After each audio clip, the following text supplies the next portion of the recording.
नमस्कार, मी Vishwajit. News अनकटच्या sports अपडेटमध्ये आपलं स्वागत. जाणून घेऊयात क्रीडा विश्वातील काही महत्त्वाच्या घडामोडी.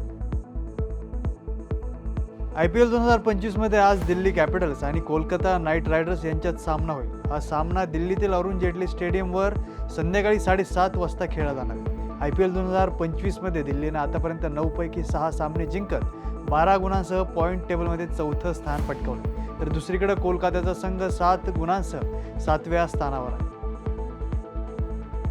वुमन्स टीम इंडिया सध्या श्रीलंका दौऱ्यावर असून या दौऱ्यात ट्राय सिरीज खेळत आहे. या ट्राय सिरीजमध्ये टीम इंडियासह यजमान श्रीलंका आणि दक्षिण आफ्रिकेचा सहभाग आहे. या मालिकेला 27 एप्रिलपासून सुरुवात झाली आहे.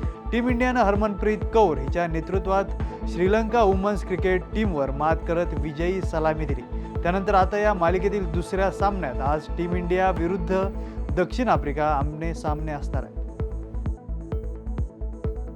राजस्थान रॉयल्सने 14 वर्षीय वैभव सूर्यवंशी याने केलेल्या ऐतिहासिक शतकी खेळीच्या जोरावर गुजरात टायटन्सवर 8 विकेट्सनं धमाकेदार विजय मिळवला.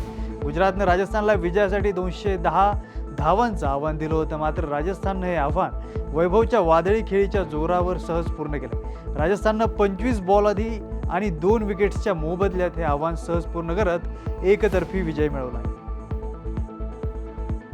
IPL 2025 मधील 47व्या सामन्यात स्पर्धेच्या इतिहासातील सर्वात युवा 14 वर्षीय वैभव सूर्यवंशी यानं इतिहास घडवला. वैभवनं सवाई मानसिंग स्टेडियमवर गुजरात टायटन्स विरुद्ध विजयी धावांचा पाठलाग करताना ऐतिहासिक शतक केलं.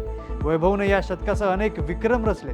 वैभव IPLच्या इतिहासात वेगवान शतक करणारा सर्वात युवा आणि पहिला भारतीय फलंदाज ठरला. लिव्हरपूलनं रविवारी 2024-25च्या प्रीमियर लीगमधील त्यांचा शेवटचा लीग सामना टोटनहॅम हॉटस्पर विरुद्ध खेळला.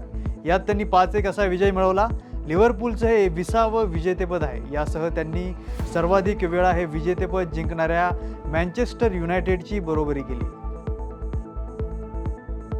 सोमवारी राष्ट्रपती भवन येथे झालेल्या शासकीय समारंभात भारताच्या राष्ट्रपती द्रौपदी मुर्मू यांच्या हस्ते भारताचे माजी क्रिकेटपटू आर अश्विन यांना पद्मश्री पुरस्कार प्रदान करण्यात आला.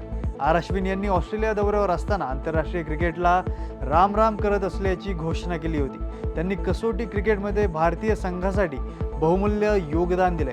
या योगदानामुळे त्यांना हा प्रतिष्ठित पुरस्कार प्रदान करण्यात आला. जपान संघानं ICC अंडर-19 पुरुष विश्वचषक 2026 साठी पात्रता मिळवली. ईस्ट एशिया पॅसिफिक क्वालिफायरमध्ये सर्व 4 सामने जिंकत त्यांनी अंडर-19 विश्वचषकाचं तिकीट मिळवलंय. जपाननं क्वालिफायर फेरीत PNG या संघाविरुद्ध प्रत्येकी 2-2 सामने खेळले आणि सर्व सामन्यांमध्ये विजय मिळवला. अशा प्रकारे जपानचा संघ 8 गुणांसह अंडर-19 विश्वचषकासाठी पात्र ठरणारा 14वा संघ ठरला. पहलगाममधील भ्याड हल्ल्यानंतर पाकिस्तानला जिथे जिथे कोंडीत पकडता येईल तिथे तिथं पकडण्याचा प्रयत्न भारत करतोय. पाकिस्तानमधील इस्लामाबाद इथं आशियाई व्हॉलीबॉल स्पर्धेचं आयोजन करण्यात आलंय. आता भारतीय संघाने या दौऱ्यावर जाण्यासच नकार दिलाय. त्यामुळे पाकिस्तानला मोठा धक्का बसलाय.